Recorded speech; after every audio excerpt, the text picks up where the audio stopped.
Fuck yeah. If you want to kiss the cobra, you can do it, baby. You can do it. And here we are live in the house.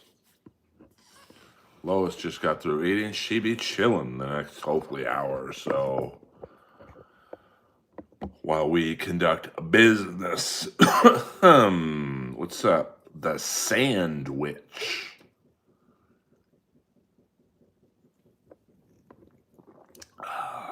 With a name like that, you seem like you might be a troll, but you know what? We welcome the trolls, friend or foe. So, welcome aboard. Happy Monday. Big game tonight with the Pittsburgh Steelers battling the Houston Texans. We also have the Los Angeles Kings taking on the Dallas Stars. And we have a few other games of interest in the National Hockey League. Well, it's only midnight for me, baby. Only midnight. That's okay. You can troll tomorrow. Actually, don't troll tomorrow night because I'll be deep undercover with the Pittsburgh Steeler game in the balance. So it's only midnight. Well, 12:21 in Los Angeles, California, where I domestically reside. And I'm sure people on the East Coast are just starting to get up. And welcome to the smallest stream in America. But you know what? That's all right. We're soldiers in the war on comedy. And I am General Patton. So I hope you guys are fans. One of those. No, and tomorrow has nothing to do with fantasy football. Actually, all fantasy football leagues are done because you don't play fantasy football when the playoffs are here, because some teams would be very shorthanded. You know, there's a lot of good players on bad teams that don't make the playoffs. So, excuse me. I thought all the games were pretty exciting. What was the final score of the Charger game? I was at dinner when it was 9-3. What up, Frankfurt in the house?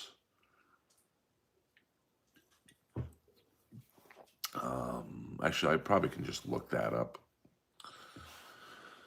I mean, every game this weekend pretty much went down to the final series. So very exciting, and hopefully the Steeler. I mean, I have a feeling the Steeler Texan game will be a good one.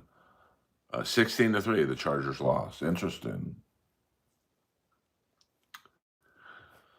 So the Patriots would then get the winner of the Steeler Texans game, um, if I'm not mistaken. Well, I mean, it's really, I think the Super Bowl is kind of up for grabs, um, from the standpoint of there's really no dominant team. I mean, certainly Buffalo's pretty good, and Jacksonville's good, but um,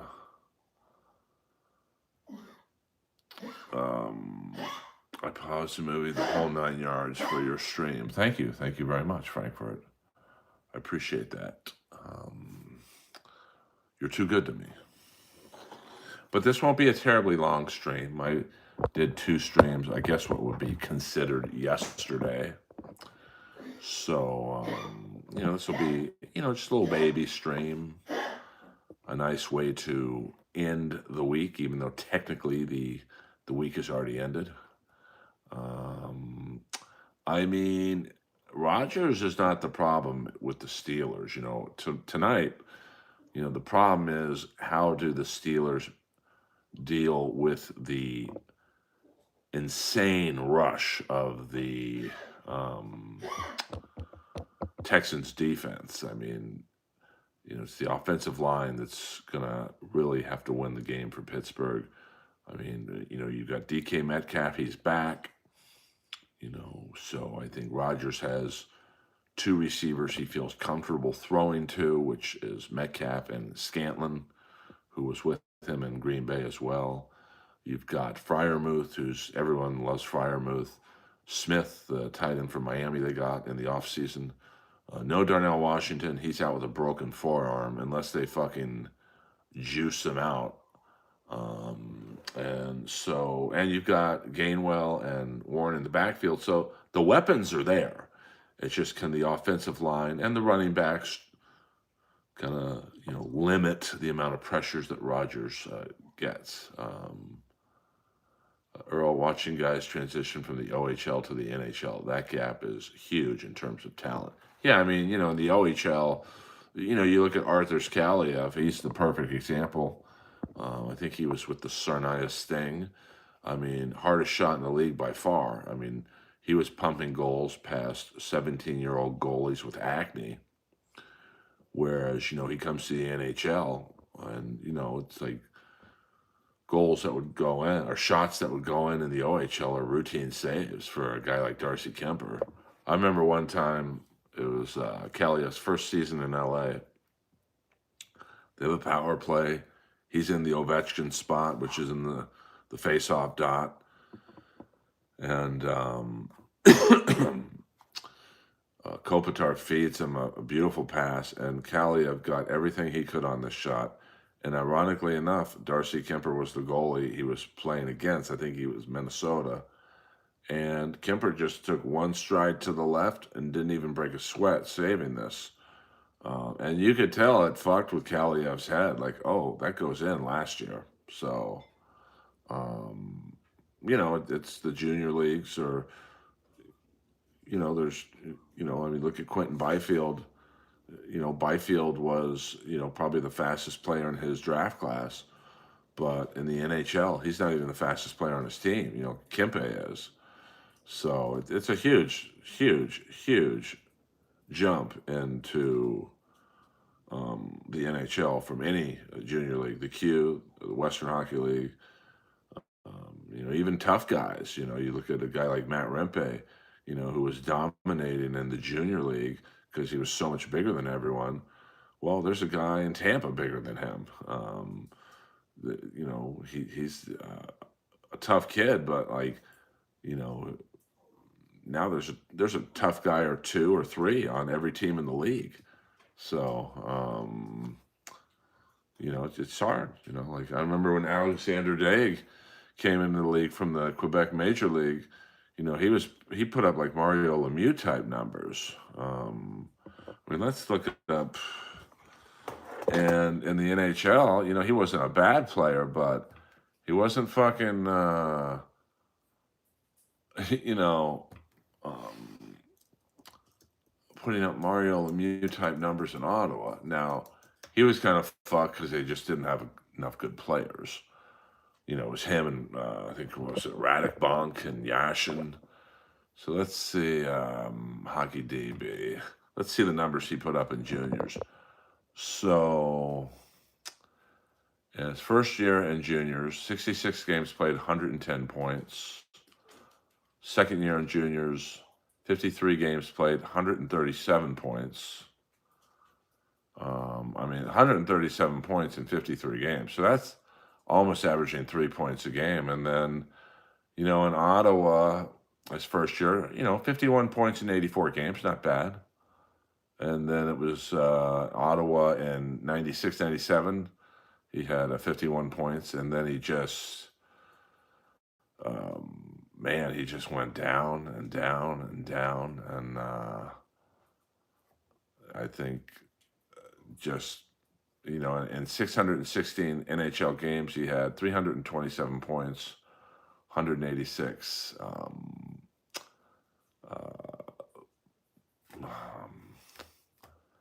But 100 and his plus minus was, you know, it wasn't, they don't, 186 penalty minutes, but 327 points and 616 games. So he wasn't that bad. Now let's go to his draft class, 1993. Yeah, I mean, Kemper was just laughing at him. So Daig was the first pick. The second pick, Chris Pronger, who ended up with almost double the points. Paul Correa in Anaheim. Jason Arnott. I mean, there were some very good players. Saku Koivu a little bit later down. I mean, there were some very good players in this draft. Jamie Langenbrunner was, you know, was round 2. I mean, it was a lot of good players in this draft. But, you know, I mean, I remember seeing Daig his first year going up against Steve Chason in Detroit, and he tried the same fucking dipsy doodle move that probably worked 100 times out of 100 in the queue. And you could just tell that, you know, Chason was laughing at him, going, "This ain't the queue anymore, baby." So just, you know, it's a huge jump up. Byfield's experiencing the same thing. I mean, he's in the NHL, baby. You know, so his speed is, you know, like I said, he's not even the fastest guy on his team.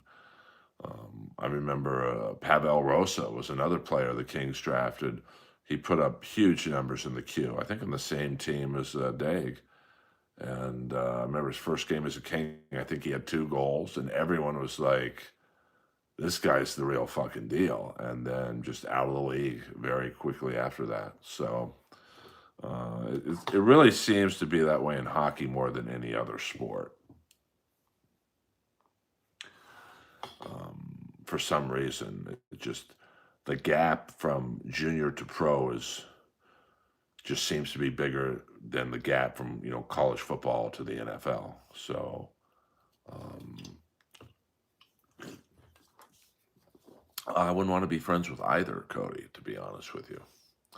So yeah, I mean, we'll see. I mean, the Kings drafted a kid last year, I think out of Windsor, if I'm mistaken, Green Tree, who, you know, put up big numbers, and he didn't even play. He played, I think, a total of 3 minutes for Team Canada at the World Juniors. So yeah, hit the like and subscribe button, please. Thank you, Shandy.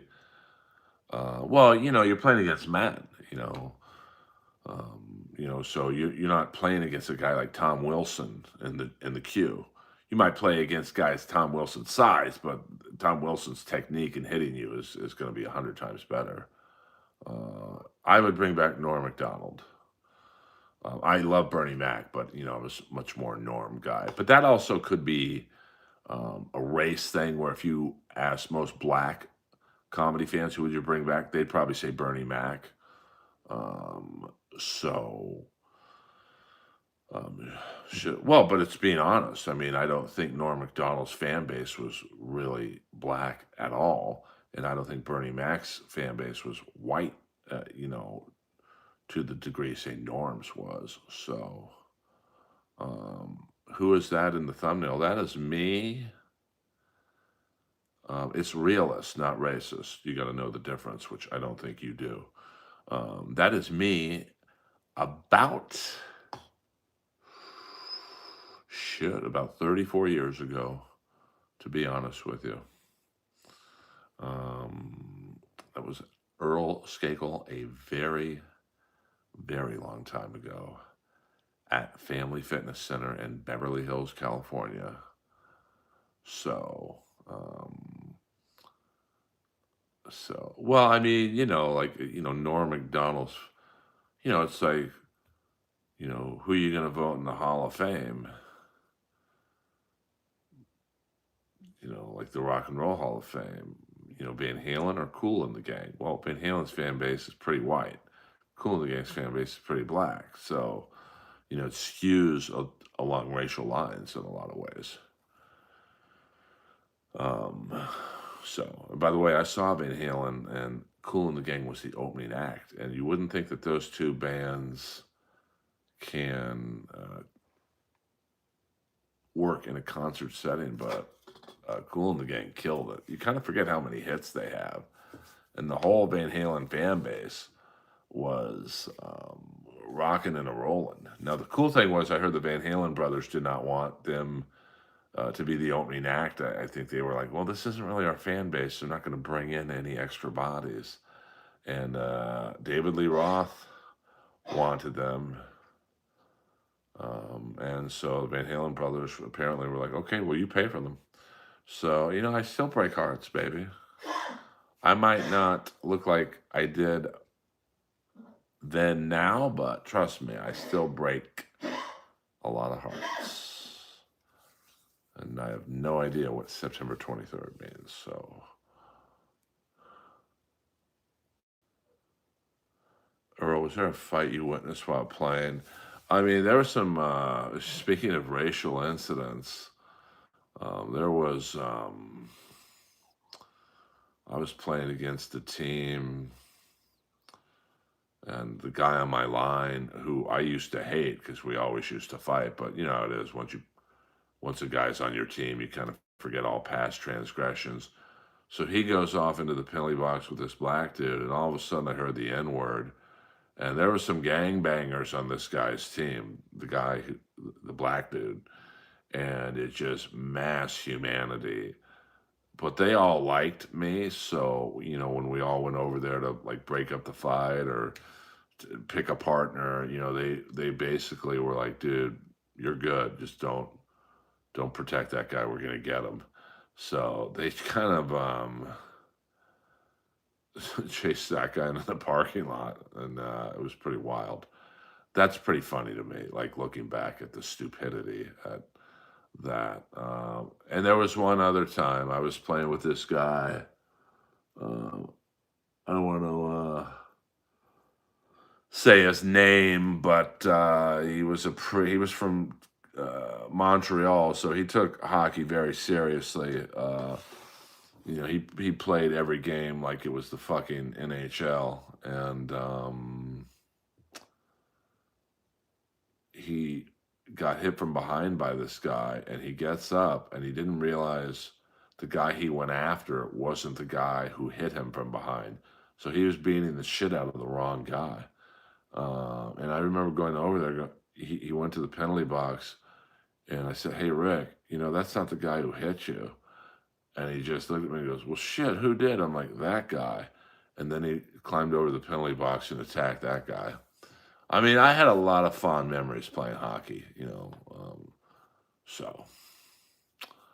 No, I'm at your mom's house. See what I did there? I'm too good. I'm just too fast. So shut up, hit the like button, enjoy the stream.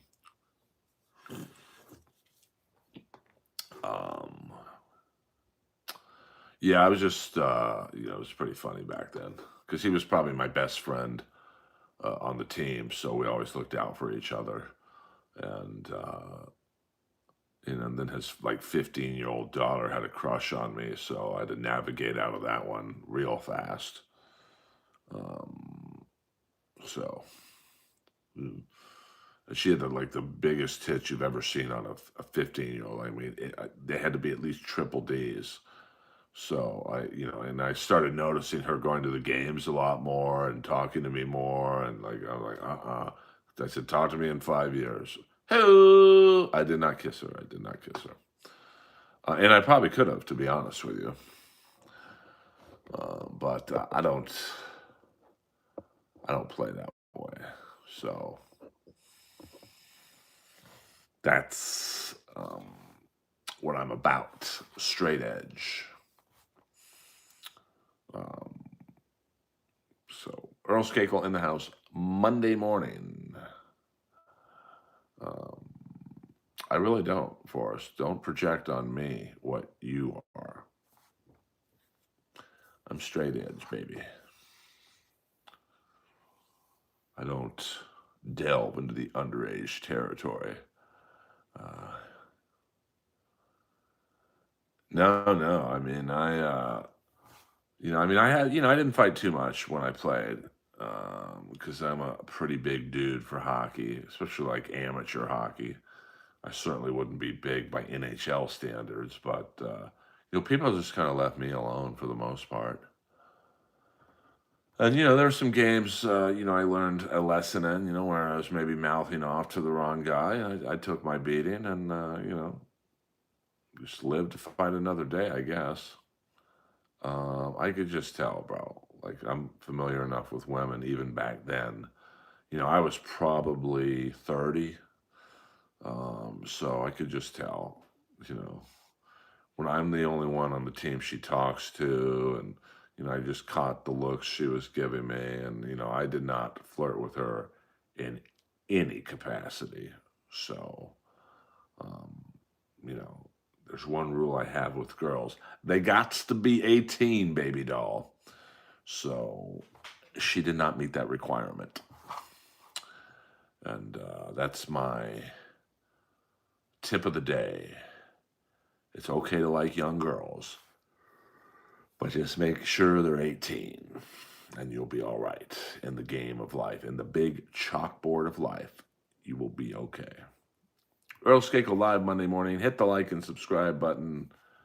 And, big game tonight. Pittsburgh Steelers against the Houston Texans. I believe the Texans are 3.5 dogs on the road. So, no, I will not do anything with a girl who is not 18 and up. Um, you can believe it, you cannot believe it. Now, of course, some of my stand-up comedy comrades don't subscribe to that theory, but that's okay. They're the ones that are going to be in jail. Not me, baby. So, no, I don't. No, I'm not going to be in a situation where if I even think they're under 18, I'm out. So, no, I don't. What was the last book you read? It's probably a self-help book. It's not really a red light. It is. I mean, I guess it's kind of a red light. The Earl sign, and yeah, I'm gonna guess Carrie is probably a 67-year-old man with a belly, balding with glasses, or an undercover cop trying to entrap me. I mean, I don't seek out young girls, but as a comic, that's all I'm around are young girls. But you know, well, I don't care if you're a cop or not. You can go talk to some other old man, Carrie. Mm, And anyone who says they're not a cop is probably a cop. Although legally you have to tell me if you are. Hello, if I ask. I bet you are, Carrie. I bet you are. Where are you located, Carrie? Enough about me. What about you, Carrie? I'm a 57-year-old stand-up comic. Indiana. Well, that's way too far for me. So enjoy the Midwest. Thank you for tuning into my stream. We don't get a lot of women in here, Carrie. So I appreciate you being in the house. And welcome to the Earl world. We are a fan-friendly stream. I am on the West Coast, Los Angeles, California. I've never watched the movie Set Off. Well, I certainly don't love anyone I've never met before in my life, Carrie. So, Carrie, I'm going to do for you what I do for a lot of people in the stream.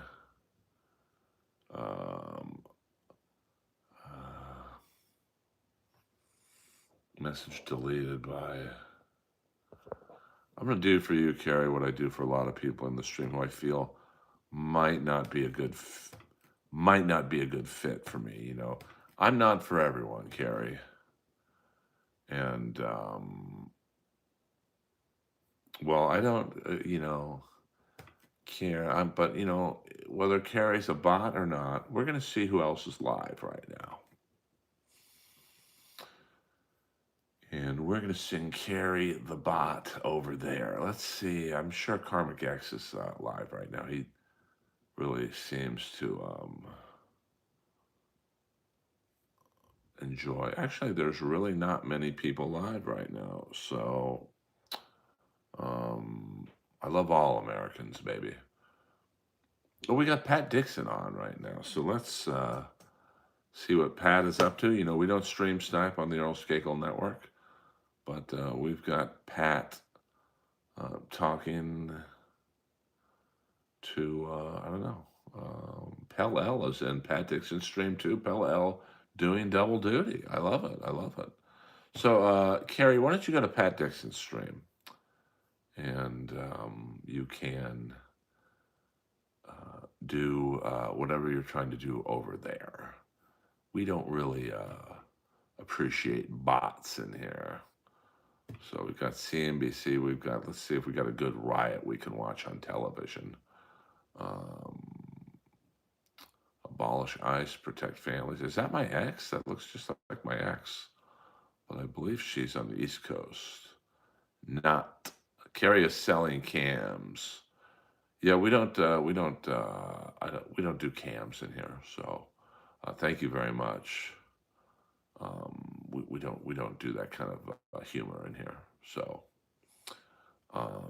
Earl, is Barry Beck in my personal top 5 of all time? I mean, he's my favorite player.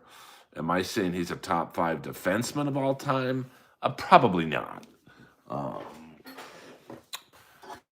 I think if he was healthy, who knows what could have been. But I mean, my top 5 defensemen of all time. I mean, that's a tough one. I mean, I'd have to go with Bobby Orr, Nicholas Lidstrom, Scott Stevens, Dennis Potvin, and Zdeno Chara. So, but my personal favorite would be Barry Beck. So, but that's, I think, as a fan, you can have your personal favorites and then the realistic top 5. Will there be, I know that when we did the Shane Doan roast, there was talk about doing a Larry Fitzgerald roast because that roast was shown on NBC in Phoenix. So, I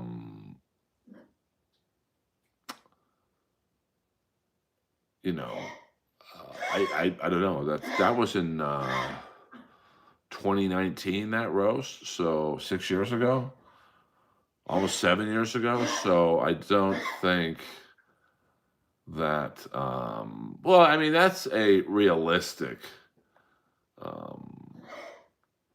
top 5. I mean, there's certainly other players who, merit consideration, Paul Coffey and,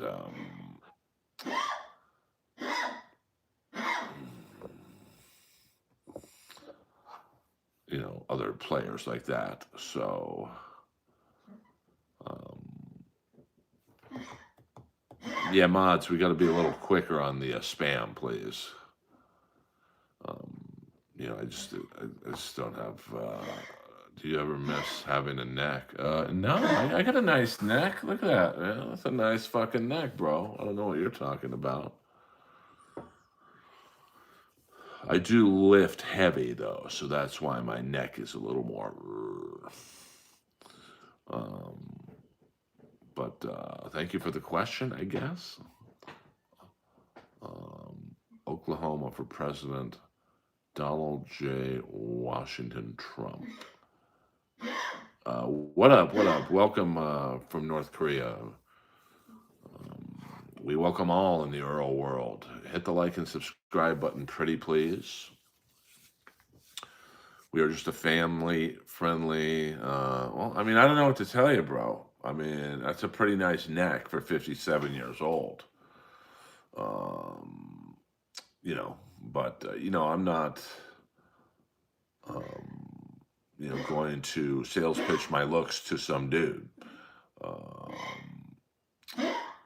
Earl, you are comedy's clothes horse. I pretty sure that's a compliment. Thank you. Oh, thank you, Sean. I mean, I do my best, Sean. For 57, I don't think there are many 57-year-old people on the planet who look like me. But I don't know. I don't know. Thank you, golfer. It's all good. Listen. I talk to the trolls too. I'm a happy-go-lucky streamer, and for those of you wondering, that is my dog Lois coughing. Any new potential cartoon voice gigs? Well, I audition constantly, but the way I do my auditions is I do them and then I just forget about them because you'll drive yourself nuts wondering if I've gotten some auditions 4 months later, like literally I forgot about them and hey, remember that Netflix thing you went out for? Well, they want you to come in for a meeting. So, well, I don't care, nice or trolling. It's the internet. Beauty is in the eye of the beholder, Mr. Buddhist priest. So we're going to do another 10 minutes, guys. We're going to hit the 45-minute mark. Not a lot of people in here tonight, so I'm going to choose to do other things with my life. But we will go to the 45-minute mark. And then I'm going to watch Chicago PD, to be completely honest with you. And we'll pick back up tomorrow. I don't know if I'll do a live watch of the Steeler game. I might want to watch that game in peace. Well, thank you, Shandy Girl. Lois is doing good. She just had a late dinner. And she be chilling. So I appreciate the love and support that you guys have given me this weekend and over the last year and a half of me being monetized on YouTube. Let's make 2026 the real fucking deal. All right? And, take it from there.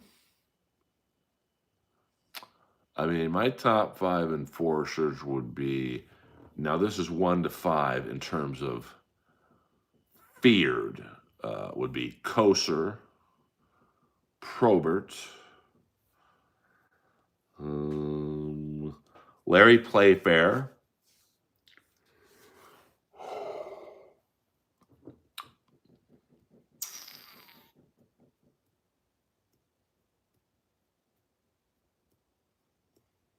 and so you get to the final 2, Ben Wilson and Terry O'Reilly. Now, that's list skews towards older guys.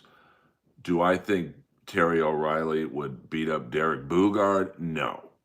But, so it's a generational thing. I mean, Bugard definitely would be consideration. George LaRock, he didn't lose too many fights. This kid Didier in Columbus, I'm not saying he's an all-time great fighter, but he's really not lost a fight yet. So, um, you know, it's one of those things that, what is your view on Trump? I mean, I think that um, he is a little unhinged, to be honest with you. So he just he's definitely lost some speed off the fastball. He's done some good things and a lot of bad things. So yeah, I mean the trolls seem to be coming in tonight, but that's all right. Um, so and then my top five managers. Now I'm older than most of you guys in the stream, so I might name one or two guys that you guys will be like, who? I mean, the first manager that I really truly follow was the Wizard, who was a gay Jew. Imagine being that in the 70s, being a manager. So I'd go with the Wizard, Freddie Blassie, my personal favorite of all time, Gary Hart, not Jimmy Hart, but Gary Hart. And then I would say Jimmy Hart and Bobby Heenan. So, but that's a tough one. I mean, there's some other good, Don Callis is a good manager. Although I think he's a little overexposed on AEW, but what are you going to do? He's juiced in. Harley Race was a very good manager for Vader. You don't really think of Harley Race as a manager, but he was very good. So, those would be my good questions, CC. See, this is a stream where one stream we might just talk about wrestling. And then the next stream, I'm trying to really skew away from Dabbleverse questions. I just really lost interest in that stuff. But if someone from the Dabbleverse is here, you guys can talk about that, I guess. I just don't find the current 15 Minutes of Fame person very interesting. So...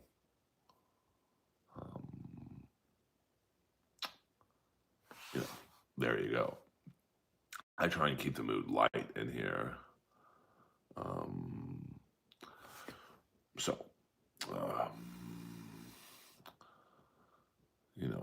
The trolls come in here. They try and take me down, but I really did live in a great time for sports history.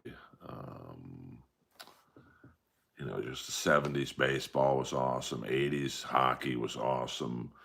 80s baseball and football were pretty cool too. I really love, that's why a lot of the time I don't mind my age at 57, because I got to see so much cool shit. Do I think I'm overrated as a comic? No, I think I'm underrated, to be frank. But some people may agree with you. I don't know. I don't really necessarily have an opinion on my comedy per se. But, I think I'm pretty fucking funny, to be frank.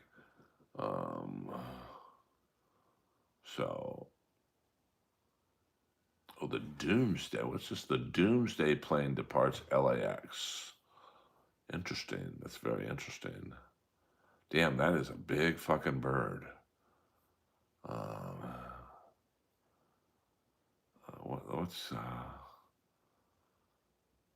That's a big, god damn, that's a big plane. I don't usually strike people's channels, but this is, check out, let's get the Wi-Fi up to full speed here before I show you, check out this bird. This is the Doomsday plane.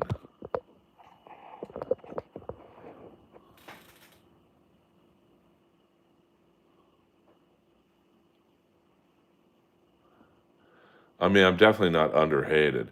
A politician is a policymaker. and a policy enforcer. What is your view? Well, I mean, when you think about it, politicians are really not very powerful at all. It's the House and Senate, whether it be the nation's House and Senate or your, local House and Senate. Because if the House and Senate are the opposite party as, say, the governor, that guy's not going, or girl, is not going to get much done. So I think really a politician is nothing more than a referee between the two parties. Damn, that is a beautiful looking plane, man. And a big one to boot. And then look at that plane. Damn, look at that plane behind it. That's a big fucking bird. Sorry. I know this can't be too exciting, so that's all. Earl Skakel, 2 more minutes, guys. How far can I throw a football? I mean, I don't know. I mean, I saw Aaron Rodgers a couple weeks ago throw I think a ball 60 yards in the air. I'm going to guess I could throw maybe 30. What is the Doomsday plane? Why it landed at LAX? I don't know what the Doomsday. Let's see here.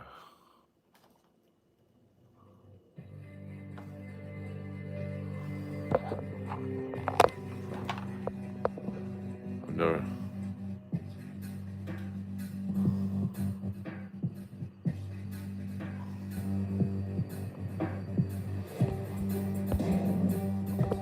Yeah.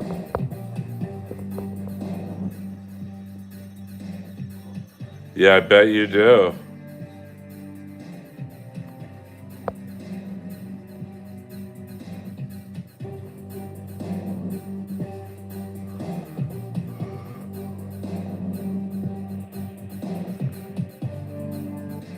I don't know. We're gonna find out in a minute, I get.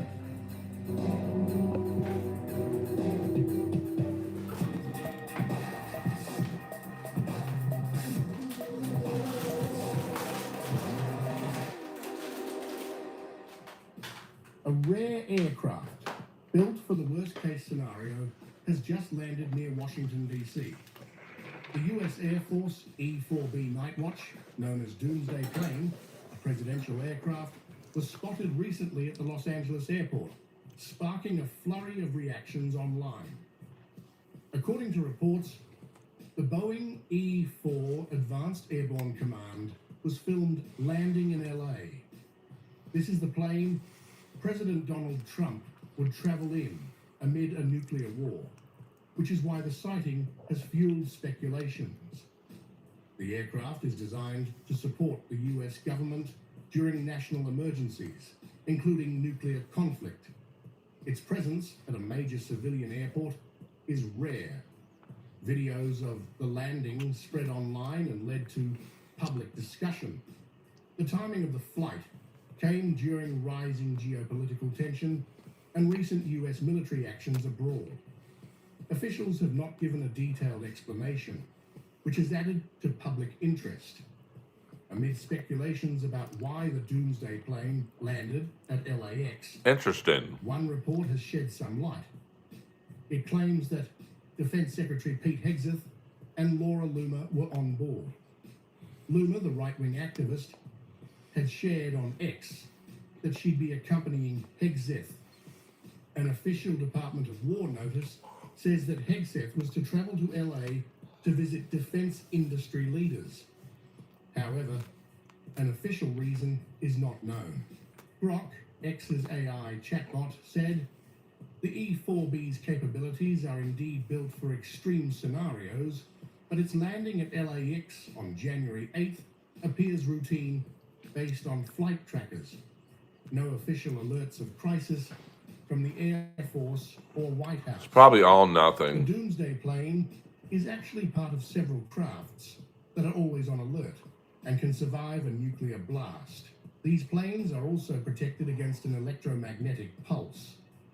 As per the US Air Force, in case of national emergency or destruction of ground command and control centers, the aircraft provides a highly survivable command, control, and communication center to direct US forces, execute emergency war orders, and coordinate actions by civil authorities.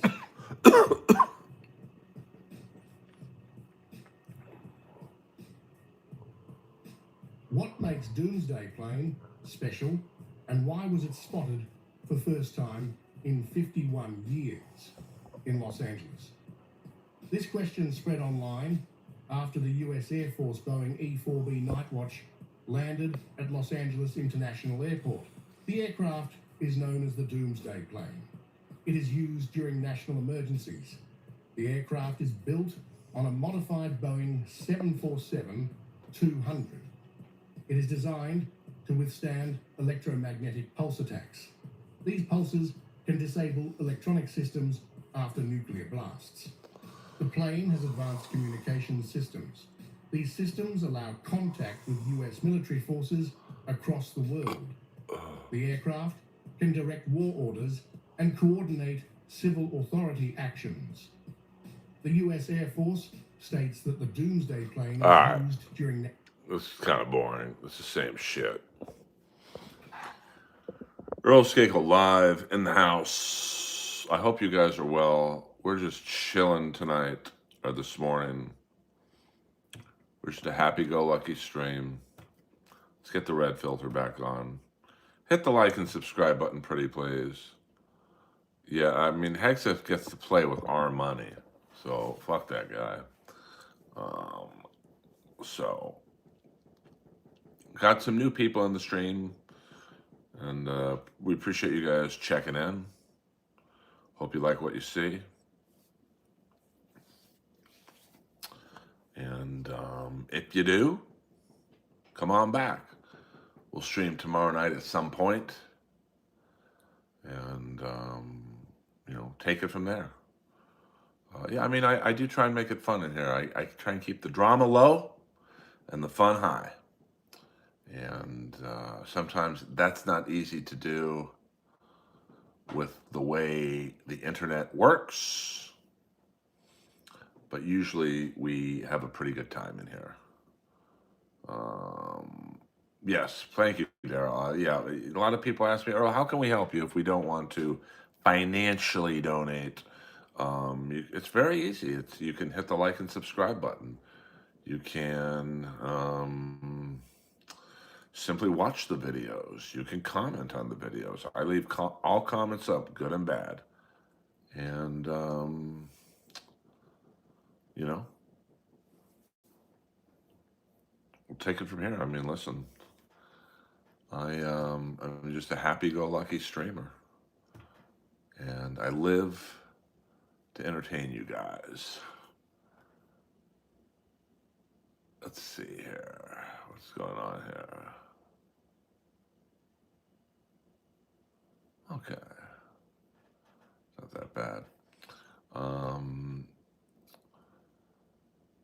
Yeah, share them. I mean, that helps. You know, that definitely doesn't hurt. You know, like, let me share this before I leave. We're just gonna, we'll go to an hour and see what happens. Just broadcast it on Twitter. Hey, I'm live right now. So, you know, there's plenty of ways non-financially that you guys can help me. Now, some people have taken it to messaging Gutfeld on Instagram and Twitter. You got to be cool, though, because I understand the sentiment of what you guys are trying to do, but you can't harass these people. It hurts more than it helps. Would you do a Sam Hyde podcast? I'll do anyone's podcast, to be honest with you. I've been on Adam Carolla's podcast. I've been on Jesse Lee Peterson's podcast. So I'm familiar with doing bigger podcasts. I've been mentioned a lot on Rogan's podcast, but unfortunately not been on it as much in person as I would like to be. Actually, I haven't been on it at all in person, in full honesty. But I'm a good guest. I talk a lot. I have a great background, you know, that's not typical of the normal stand-up comedy background you hear. So I'm waiting for the call. And I think I would be a fascinating interview for Joe because we could take it in about 25 different directions. But so far, that has not happened. I mean, I'd love to do Bobby Lee's podcast, Santino's podcast.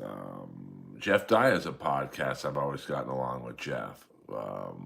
So, it's just one of those things that, you make it be known through various back channels that you want to do these things. And Johnny Carson, the streamer, hello. I mean, I'm a Chappelle guy, but, obviously Chris Rock is great.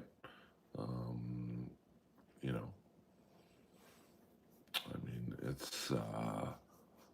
there's so many podcasts out there that, it's really hard to benefit from them like you used to be able to. But, how it works in the comedy podcasting world is, you get on one, then someone else sees it and like if I get on Gutfeld, maybe, and that's not a podcast, that's a TV show, but, some of Rogan's buddies would probably see it and go, hey, Earl was pretty funny on Gutfeld, Joe. And then I get on Joe's and blah, blah, blah, blah.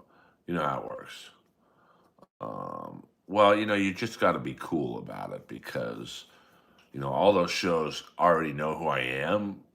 So, you've got to really massage the message, if you will. I had one guy tweet out a couple weeks ago, Joe Rogan, you got to have the greatest comic of all time, Earl Skakel, on. I'm not the greatest comic of all time. So, you gotta like be realistic with the message. No, you may not get a message. Thank you very much. Well, yeah, I mean, if you're comparing me to Schaub, I'm George Carlin and Dave Chappelle put into one Tootsie Roll.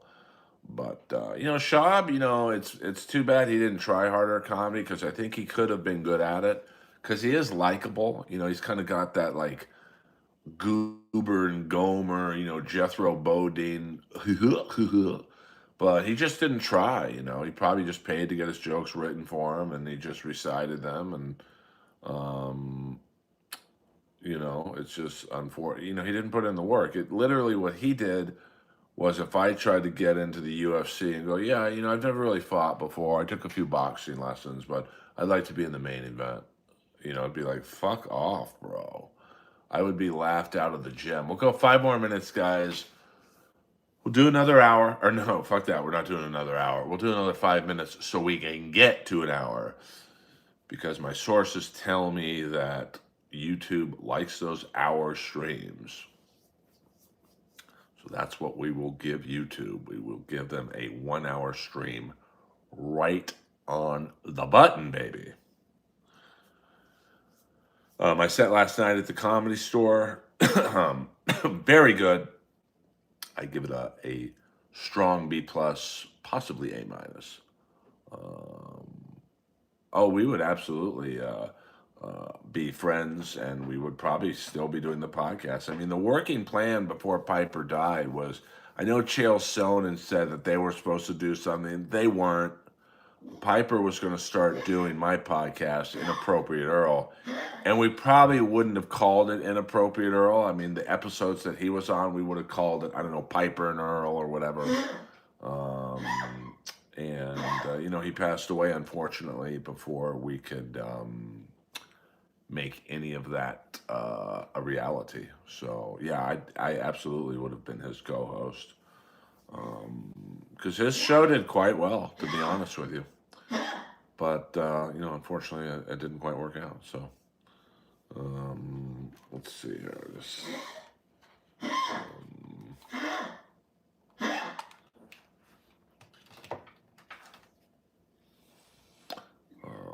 So, yeah, I miss Piper a lot. He was a very good guy. And we all miss him at the Comedy Store a lot. So 3 more minutes, guys, and then we will live to do another day today. I can't even say tomorrow. I mean, I don't know if we were number 1 on the charts, but his podcast was pretty high up there. And I know he loved doing it, I mean, the podcast studio was, maybe, I don't know, 10 minutes from his house.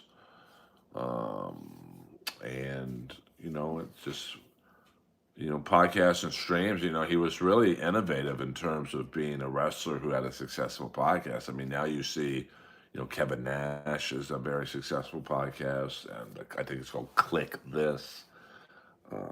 Obviously, Conrad Thompson has a very successful podcast with Eric Bischoff. I think it's called 83 Weeks. And, I know there's a few other podcasts from wrestlers that do very well. And 2 more minutes, guys. Get your last minute questions in, trolls, whatever. Lois be coughing up a storm. And Lois be chilling right now. It's all good, Lois. So, do good and overcome evil. I'm trying, brother. But I'm in the wrong business to do that. I think Lois just needs some water. And that's exactly what she needed, just a little bit of water. It's hard to do good and overcome evil when you got to work with the fucking scumbags I have to work with. But, that's the reality of life, baby. And,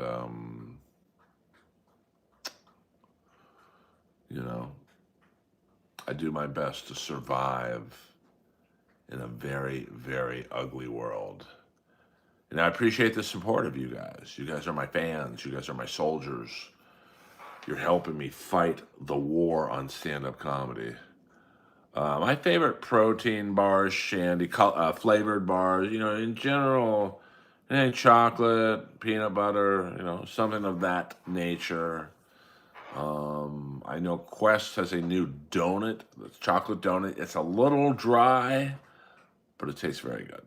So, I'm a big fan of that. And I'm trying to think of my favorite protein bar. I mean, Barbell has some good flavors.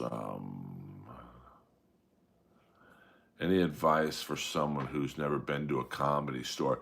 In terms of, what comics to see or whatever? I mean, it depends where you live. Depends on, are you asking, do you want to do comedy or you want to watch comedy?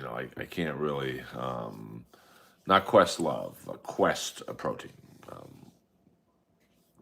Thank you very much. Well, I mean, I don't know where you're located, so let me know what part of the world you are in, and I could give you some good advice on how to approach. Just go on any comedy club's website and see the schedule of performers. It's usually listed under calendar. I love it, Shandy. You're too good for me. I've yet to take a picture with your shirt on. I will. Trust me on that one. For those of you not knowing, Shandy sent me a lovely shirt from Sebastian Bach's tour. Jason Ellis is not a paid regular at the Comedy Store, so he can only really do one-off shows, if that makes any sense. And, nice guy, but not a paid regular at the Comedy Store. Sometimes they let him run his own show in the Belly Room that I think I've been on, but he is not allowed to perform on regular shows there. So, all right, you guys. Thank you very much for tuning in. Hit the like and subscribe button, pretty please. And I love you all. He might have performed last weekend on an outside show in the Belly Room. Yeah, Ellis a nice guy. I mean, he's got a little bit of work to do, frankly, in the comedy realm. He's a very dirty and graphic comic, and I don't think he has a lot of plan B material. Like, okay, if this joke is too gross for the crowd, I got to pivot. He doesn't have a lot of pivot material. But, he works pretty hard at his comedy. And, because he's a name, he'll probably sell out some rooms on the road. I don't know if he's capable of doing an hour, to be frank, but I don't know. So, I love you guys. We'll see you later today during the Steeler game. Earl Skakel, over and out.